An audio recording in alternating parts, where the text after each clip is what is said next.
Well, I want to thank you very much, Lee.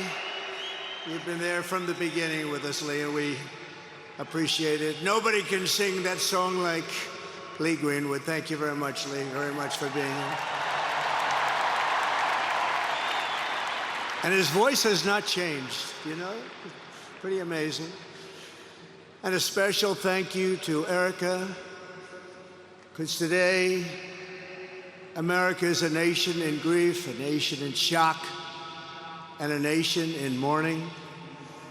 Less than 2 weeks ago, our country was robbed of one of the brightest lights of our times, a giant of his generation, and above all, a devoted husband, father, son, Christian, and patriot.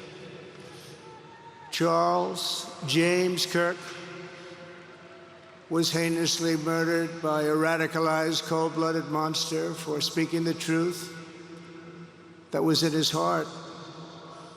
He was violently killed because he spoke for freedom and justice, for God and country, for reason and for common sense. He was assassinated because he lived bravely, he led boldly, and he argued brilliantly without apology. He did what was right for our nation. And so on that terrible day, September 10th, 2025, our greatest evangelist for American liberty became immortal. He's a martyr now for American freedom. I know I speak for everyone here today when I say that none of us will ever forget Charlie Kirk, and neither now will history.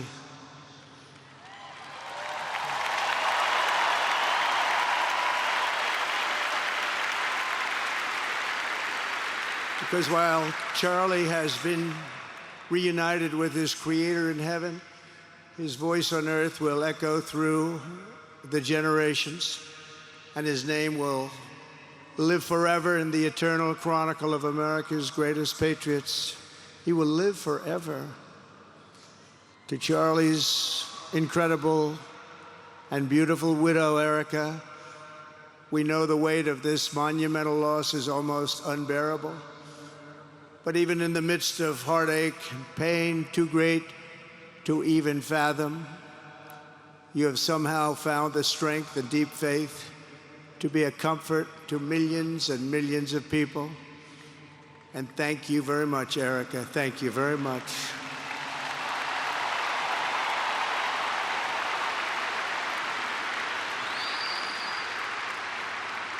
Today, an entire nation wraps its loving arms around you and your beautiful children. We share in your immense and overwhelming sorrow, and we vow that we will do everything we can to ensure that your children grow up in a land where their father is honored and revered as a great American hero. That's what he is.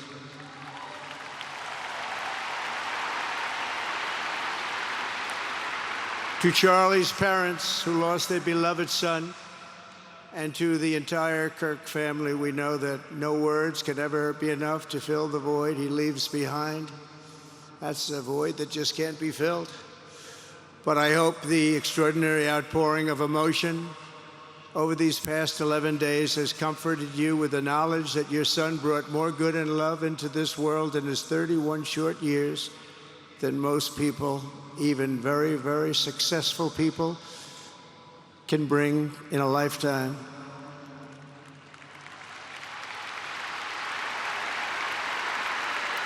Charlie Kirk loved America with everything he had, and as we can see so clearly today, America loved Charlie Kirk.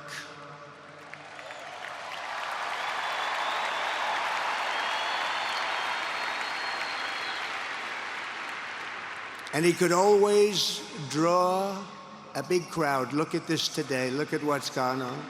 This is a big crowd.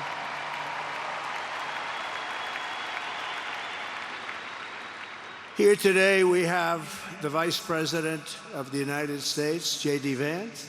We have the Speaker of the U.S. House of Representatives, Mike Johnson. We have countless members of the United States Senate, and I'm sorry I'm not going to introduce you, but I'll be up here. They're all over the place. And likewise, the House of Representatives, they're all over this big stadium. This is not an arena, this is a stadium. Our great cabinet and this stadium packed with rafters of people, not to mention the one across the street that also has tens of thousands of people. And they're watching us on screen right now.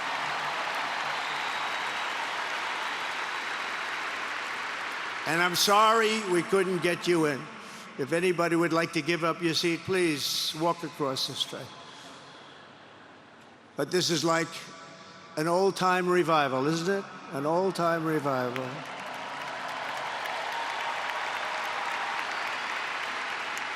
For millions of Americans, especially young people, it is agonizing and unthinkable to say goodbye to a patriot whose heart still had so much to give. It's so much. Raised in the suburbs of Chicago, Charlie was filled with a patriotic spirit from his youth, and he was an all-American in everything he did. And one of the last things he said to me is, "Please, sir, save Chicago." We're going to do that. We're going to save Chicago from horrible crime.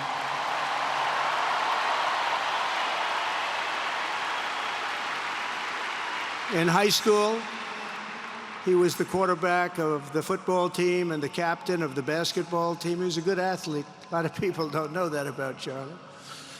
He was an Eagle Scout who spent his school lunch breaks listening to another champion for liberty, somebody that he greatly admired, Rush Limbaugh.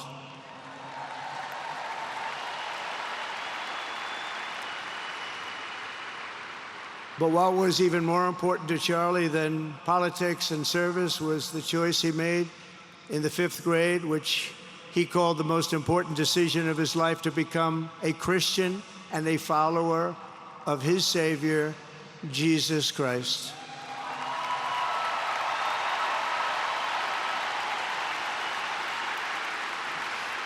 Inspired by faith and his love of freedom, Charlie did something remarkable when he was just 18 years old. On the advice of a mentor who told him to put off going to college because he was doing so well, he devoted his life to converting young people to the conservative cause. How did he do? Take a look. How did he do?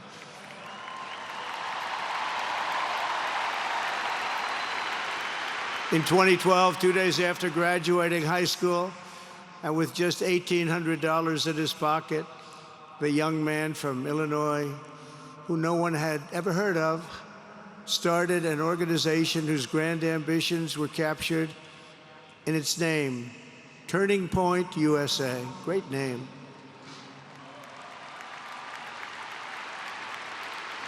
And I have a feeling it's going to be bigger and better than ever before. Does that make sense? It's going to be bigger and better than ever before. Look at what's happening. 12 years ago, Charlie walked onto his first college campus, the very liberal University of Wisconsin at Madison. He set up a card table and put up a sign with 3 words: "Big government sucks." Could you believe that? That's Charlie. That day, Charlie talked to every student who approached him, most of whom were probably quite a bit older than he was. Finally, after many hours, he found the first ever Turning Point chapter leader. His first year out of high school, Charlie traveled 300 days raising money and taking his message to campuses all over the country. He lived out of his parents' basement, and they actually loved having him there. They loved Charlie. Everybody loved Charlie. And on the couches of friends and supporters, he lived off couches for 2 years, 3 years, then life started getting a little bit different. But he was always the same. For 5 years, he refused to take a paycheck, but day after day, he worked from 5 a.m. in the morning till 11 p.m. in the evening, always. His staff remembers that he wore Walmart jeans and T-shirts from the Goodwill store. Remember the Goodwill store? It wasn't easy, but Charlie wasn't in it for money at all, never has been. Money was never his thing. He was always in it for the mission. As he liked to say even back then, we have a country to save. Just what he did. He'd call me all the time, sir, we have a country to save. I said, Charlie, thanks very much for telling me that. I appreciate it. Charlie volunteered for my 2016 campaign and traveled the nation with my son, Don and Eric. I got to know him very well and saw immediately that Charlie was actually a master builder of people. It was Charlie who first started organizing young black conservatives hungry for support and leadership. It was Charlie who stood up for persecuted Christians and Jews on college campuses. It was Charlie who helped bring online censorship, free speech, and cancel culture to the fore of our political debate. He was right up there with me. It was Charlie who helped unite MAGA, and you know what M-A-H-A is? That's right, Make America Healthy Again. And tomorrow we're going to have one of the biggest announcements, really medically, I think, in the history of our country. We're going to be doing it with Bobby and Oz and all of the professionals. I think you're going to find it to be amazing.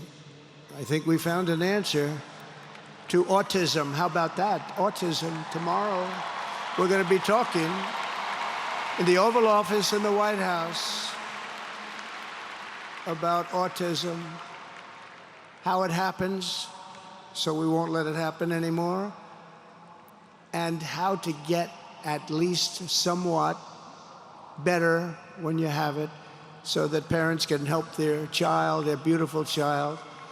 That's a big one. I've been bugging everybody over there, get the answer to that. You know, 20 years ago, 1 in 10,000 were born with autism. 20 years ago. The most recent survey says 1 in 12. How bad is that? That's for young boys, baby boys, but also girls, a little bit better. It's about 1 in 20. But we can't, because obviously there was something really wrong, and we think we know what that is. It's going to be, I think it's going to be one of the most important news conferences I'll ever have, and I look so forward to it.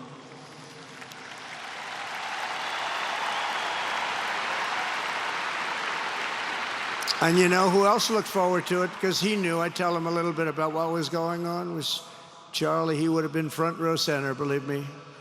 We'll be missing him tomorrow. It was such a big deal for him, too. He brought together Donald Trump, Bobby Kennedy, right here in the great state of Arizona 1 year ago. Remember that? What a night, what a day that was.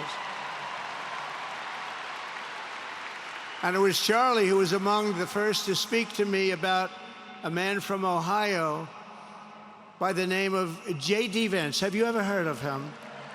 He's doing a good job.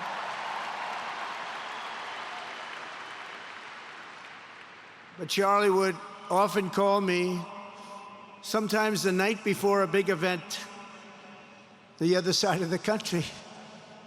And he'd ask me, he'd say, do you think you could come and speak at the event? The following day, right? I'd say, Charlie, give me a break. I'm the President of the United States. You want me to travel 4 hours by plane? And you know, sometimes I did it. He was a very good guy. He was a very convincing guy. He didn't stop, but he would ask for things like that. Sir, could you be tomorrow in California? I said, Charlie, give me a break, please. He just wouldn't stop. And he succeeded. But I almost always went because you never wanted to let Charlie down. He worked so hard, you just didn't want to let him down. I felt guilty. He'd make me feel very guilty. As president, many people asked me for things, but Charlie was one of the few who always gave more than he took. He was a giver much more than a taker.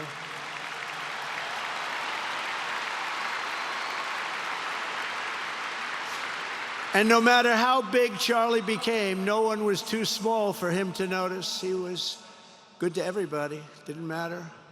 Several years ago, a fourth grader asked Charlie to appear on his podcast, which was probably only watched by the parents of that fourth grader. And Charlie, who was actually pretty hot at the time, to be honest, he agreed, and the boy asked for advice. Charlie replied, the left. I call it the radical left. I call it sometimes the radical left lunatics. But Charlie didn't say that. He called it the left. He was probably right, but I can't help it. I can't help it. So he said the left, radical left lunatics, may have all the money in the world, but they can never outwork me. I will wake up as early as I need to about himself. I will stay up as late as I need to, and I will never stop fighting for our country. And he did this until his dying breath. That's what he was doing. That's what he was doing. Think of it. Wow. What a horrible moment. I was in the Oval Office when I heard they came in, and it was like a surreal experience, a terrible, terrible. I had some very big people in the Oval Office, and I was in the midst of a very important conversation for our country, big people, the biggest. And I said, you have to leave now. When they told me that, they told me in front of a group of very powerful people, I said, you have to leave now, right now, please. Right now, you have to leave, go. By his own determination and skill, Charlie Kirk built Turning Point from his humble beginnings, the beginnings that nobody believed could ever end up something like this, into a great movement and a juggernaut of American politics. And you know, we have a massive stadium loaded up with people, but he got tremendous crowds before he had this kind of horrible news and before we had to hear what happened so terribly. He delivered more than 250 speeches a year at over 200 colleges and universities, and that was at a time when it was not really vogue to go to colleges and universities if you were a conservative. It really took great courage. And we used to talk, and I said, you know, I think they're much more conservative than we know, and he agreed, but it just wasn't something that was happening because the radical left would do very bad things, very dangerous things. But Charlie set up chapters on 2,200 campuses and spoke at more than 1,000 churches. He launched a podcast and radio show that grew to an audience of 1 million Americans a day, one of the bigger shows on radio. And Charlie didn't just bring young people into the movement. All of a sudden, it started to grow by leaps and bounds. By 2024, we won more young people than any Republican candidate in the history of our country, including, for the first time, a majority of males under 30. Can you believe it? Remember when Republican presidential candidates would get 4%? No, we did unbelievably with young people. And he was a big, big factor. Unbelievable. But he made me work for it. Sir, you have to make a speech here, you have to make a speech there. But we did it, and we won, and our country is doing unbelievably well now. We had a country that was dead 1 year ago, and now we have the hottest country anywhere in the world. And Charlie helped us make it that. One of the great people. But through it all, the core of Charlie's message and his basic method never changed. It never really changed. He stayed the same person also. At every campus event, Charlie asked the people who disagreed with him to come forward, and instead of silencing them, he handed them a microphone and let them speak. And he'd convinced so many of them. It was a pretty amazing thing to watch, actually. Shortly before Charlie arrived on campus, the day he was assassinated, a staff member texted him that there were many critics and students who were opposed to his views, and rather strenuously in the crowd. And that actually made him feel good, because he wanted to convince them. He understood. He really did. He understood what was right. And he was right about that. A lot of it was based on common sense, by the way. Charlie wrote back to the staff member saying, "I'm not here to fight them. I want to know them and love them, and I want to reach them and try and lead them into a great way of life in our country." In that private moment on his dying day, we find everything we need to know about who Charlie Kirk truly was. He was a missionary with a noble spirit and a great, great purpose. He did not hate his opponents. He wanted the best for them. That's where I disagreed with Charlie. I hate my opponent, and I don't want the best for them. I'm sorry. I am sorry, Erica. But now Erica can talk to me and the whole group, and maybe they can convince me that that's not right, but I can't stand my opponent. Charlie's angry. Looking down, he's angry at me now. He wasn't interested in demonizing anyone. He was interested in persuading everyone to the ideas and principles he believed were good, right, and true. Before each appearance, he prayed these words: "God, use me for your will." Always said the same thing: use me for your will.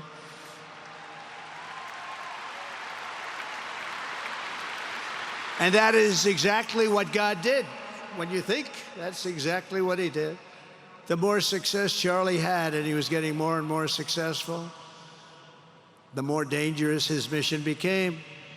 On campuses all over the country, his quest for open dialogue was met with menacing hate. There were bomb threats, pulled fire alarms, and countless rage-filled radicals who tried to shout him down. It was nasty. I used to say, "Charlie, this is nasty stuff you're doing." At one event, police had to build barricades to protect students from an angry mob of thugs. Many of these people, by the way, are paid a lot of money to do this. They're agitators. They're paid agitators. Remember that. When you see they all have the same beautifully printed sign, every sign is identical, comes out of a top-level print shop. That's not the signs that are made in somebody's basement. Those are paid for by very bad people, and hopefully we're going to be finding out through the DOJ who those people are.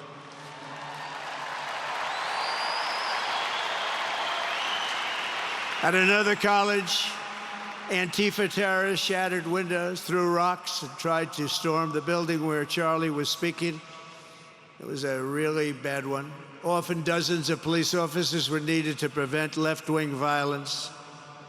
And the violence comes largely from the left. You don't hear that from too many people, do you? And virtually every day for years before he was murdered, Charlie received these horrible death threats. People don't know. I used to talk to him about it. He said, "I got some threats."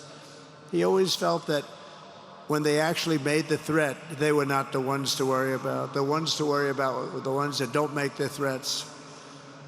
And I think you know what I mean. He knew the risk, but he and I shared a certain motto: never back down and never, ever surrender. Just don't surrender, never back down. He believed in it so strongly. So strongly. And he's right. He's totally right. The radicals and their allies in the media, sometimes referred to, as my son said, the fake news media, tried to silence Charlie for a simple reason: because he was winning, and he was winning big. He was taking over college campuses, colleges that had, in theory, only very liberal, or as they like to say, progressive. I call them liberal, but they like to call themselves, because it's such a beautiful word, progressive. They're the opposite of progressive, if you think about it. But they were really nasty, and he would go into these colleges. All of a sudden, within 2 years, 3 years, they turned into bastions of conservatism. It was really quite amazing to see. They lied about him because they did not want you to listen to him or to learn from him, because what he was talking about and even preaching made so much sense. Everywhere he went, he won the debates, he won the hearts, he won the minds, and yes, he won the elections for people. He helped us, he helped other people. We won the biggest election in the history of our country, I believe.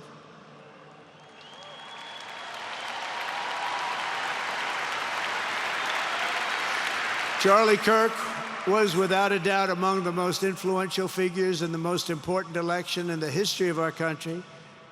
The election of, oh, that beautiful day, November 5th, 2024. Do you remember that day? It was 9 months ago. What a day that was. I mean, we had a pretty good day in the first one. And I must tell you, on the second one, we had a phenomenal day. But a lot of bad things happened, and now that's not even questioned. They cheated like dogs, but we got them back, didn't we, huh? Got them back. But we owe Charlie a profound and eternal debt of gratitude now. Just like Charlie and Erica made Turning Point hot, we are looking at a country that has the chance to attain a level like never before. Tariffs are making us rich again, richer than anybody ever thought was possible. And the only one challenging them are people that hate our country or foreign countries that are paying a price, because they did the same thing to us for years. They took advantage of us, but we're making money. We're becoming richer and richer. And we're taking care of our people better and better when we do that. And we can take care of other countries better and better. But we're doing unbelievably well. The tariffs have really been a hold. The election was big, but the tariffs, because of the election, came in. And remember, other nations do that to us. And Charlie understood that. He saw the money. He saw what was coming into our country, and we can use that for Medicare, Medicaid, Social Security, all of these things that we fight so hard for. And that's exactly what's happening. The numbers are incredible. When the news finally came out on election night last November that the race was officially won, came out pretty early in the night. Charlie was live on camera. In that moment, he was overcome with emotion. I've never seen him like this. He was so happy.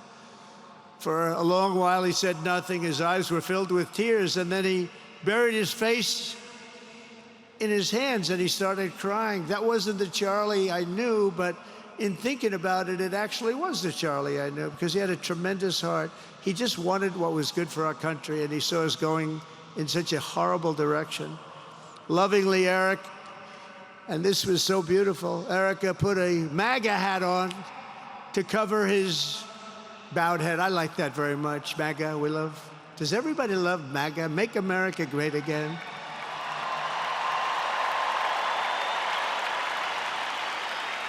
When Joe Biden used to get up, remember the speeches? We will stop MAGA. We will stop MAGA. You know, he could barely get the words out. We will stop. I said, can somebody inform him the MAGA means Make America Great Again? How do you say you're going to stop it? And Charlie understood that. When Charlie finally looked up and spoke, he smiled through the watery eyes and simply said, I am humbled by God's grace. That was his statement that night. I was watching him. I was very impressed, actually. It showed he had a big heart.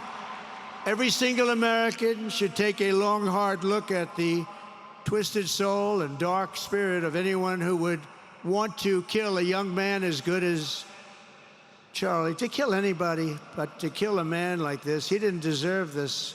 He didn't deserve this. Our country didn't deserve this. And anyone who would make excuses for it are just out of their mind. Charlie's murder was not just an attack on one man or one movement. It was an attack on our entire nation. That was a horrible attack on the United States of America. It was an assault on our most sacred liberties and God-given rights. The gun was pointed at him, but the bullet was aimed at all of us. That bullet was aimed at every one of us. Indeed, Charlie was killed for expressing the very ideas that virtually everyone in this arena and most other places throughout our country deeply believed in. But the assassin failed in his quest because Charlie's message has not been silenced. It now is bigger and better and stronger than ever before, and it's not even close. And it's rare that such a thing happens, but Charlie is bigger today than he was, think about it, just 2 weeks ago. He's bigger today than he was 2 weeks ago. Now, that may not help his friends and loved ones, of which there are so many. It may not help Erica and those beautiful children who have to suffer so horribly through this moment, but they know it's true. He's bigger now than ever before, and he's eternal. He's eternal. And I just want to say we love him. And he's looking down at us right now, and he's saying, wow, that's a great crowd. He's saying, that's a great crowd.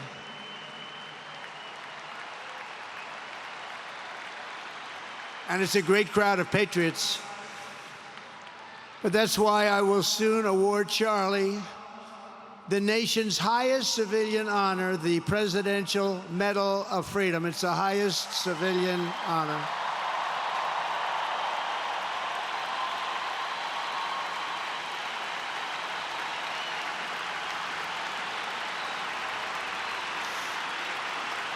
And we will do the ceremony at our beautiful White House in a very safe Washington, D.C., a place that Charlie truly revered. You know, we stopped the crime in Washington, took 12 days. Now you can go to restaurants, you can walk down the middle of the street with your wife. You can have your wife walk alone down the middle of the street. She's going to be in good shape. What a difference. What a difference good management really makes. But it's, I'm so proud of that Washington, D.C. You know, it's one of the worst in the nation, in the world. And now it's considered a very safe city. And it's also, I passed it yesterday, I went through it, and the lawns are good. It's like a different place. It's like the tents are gone, the threats are gone, the gangs aren't there. We got rid of, you know, we took out 1,500 career criminals, 1,500. If you have 3 career criminals, that can make a big difference. But I'm so proud of Washington, D.C., and now we're going into Memphis. And we'll get that one straightened out fast. And then we're going into some others, but we're going to go to Chicago, and we're going to have Charlie very much in mind when we go into Chicago. And we'll get that one straightened out. You have an incompetent governor who, he thinks it's okay when 11 people get murdered over the weekend. He thinks you don't have any crime when 11 people get murdered and 28 people get shot. He says he's got crime. No, they don't have it under control, but we'll have it under control very quickly. So we're going to be doing that. And Charlie loved what we were doing. He was so proud of what happened. He was there to see it. He's so proud of what happened in Washington, D.C. As you know, the depraved assassin who planned and executed Charlie's killing has been arrested and charged with capital murder. God willing, he will receive the full and ultimate punishment for his horrific crime. It's a terrible thing. Because you can't let that happen. You can't let that happen. Can't let it happen to a country. The Department of Justice is also investigating networks of radical left maniacs who fund, organize, fuel, and perpetrate political violence. And we think we know who many of them are.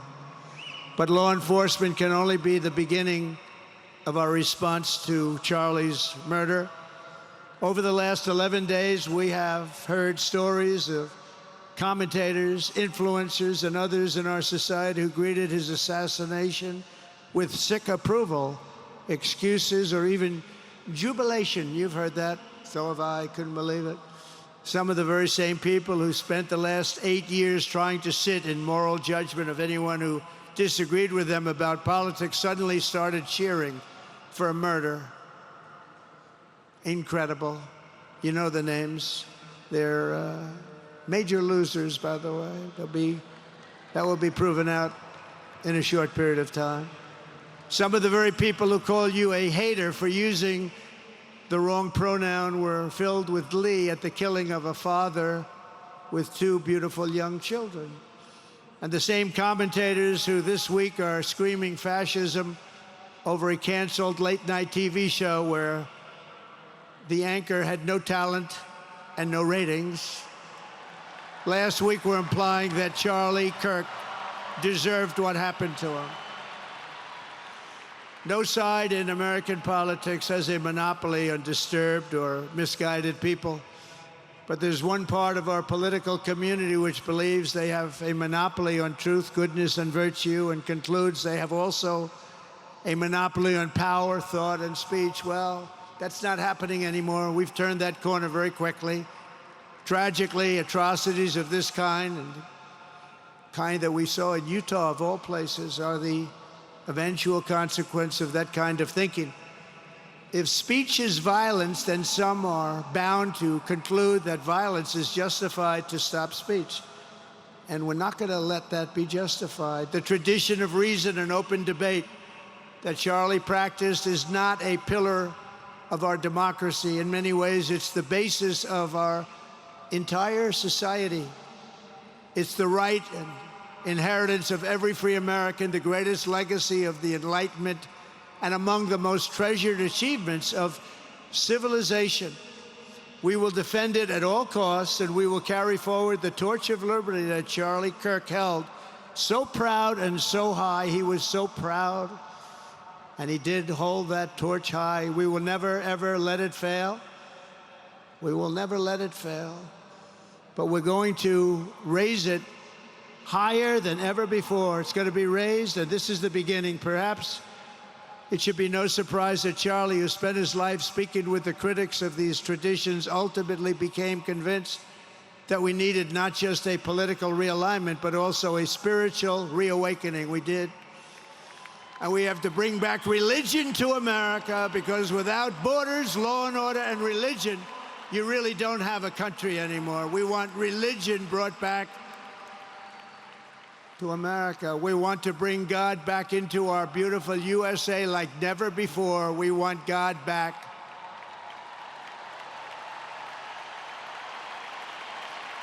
Charlie would have been so pleased to hear his friends and colleagues today giving testimony and giving glory to God. Within minutes of the gunshot in Utah, millions of Americans, young and old, heard the news and dropped to their knees and started praying. Even many who rarely prayed asked God for a miracle. Please, God, save Charlie. But although Charlie's time with us on earth has ended, those prayers for a miracle have already been answered. Look at what's happening. Look at what's happening. In the days since Charlie's death, we have seen how his legacy has touched so many millions around the world.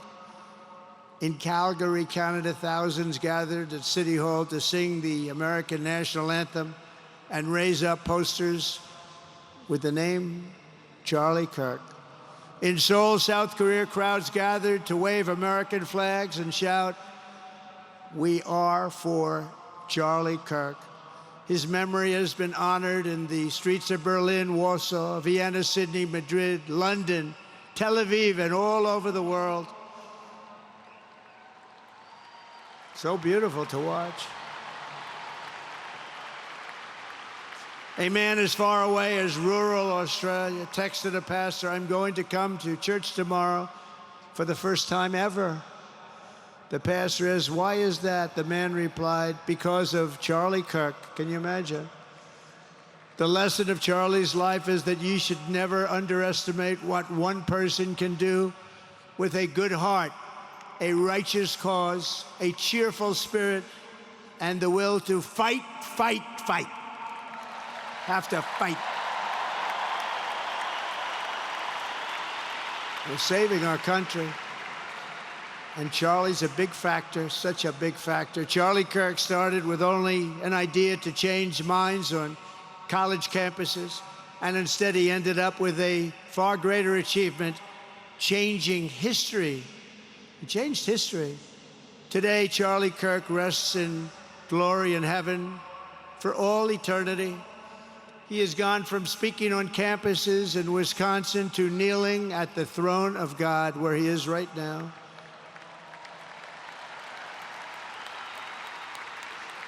We grieve for the friend and leader that we have lost, but we go forward strengthened by his faith and bolstered by his courage and inspired by his example to defend the country he lived for the freedoms he died for, and the values in which he so deeply believed. He believed in values that we should all believe in. Charlie created something very special. It's called Turning Point USA.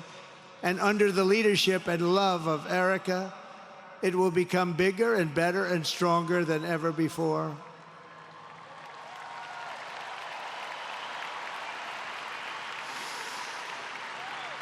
So, Charlie, we all want to thank you.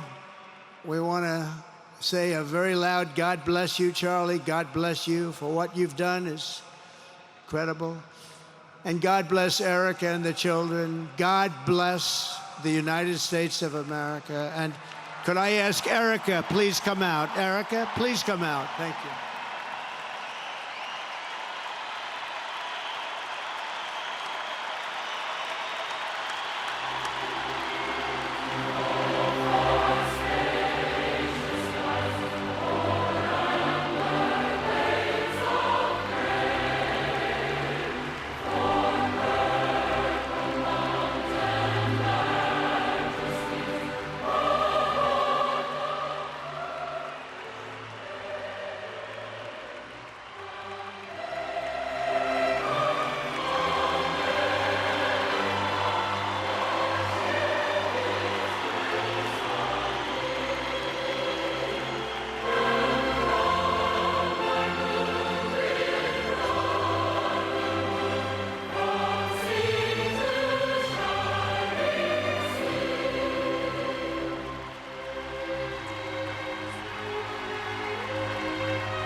Thank you very much, everybody. Thank you very much, and good luck. God be with you. Thank you.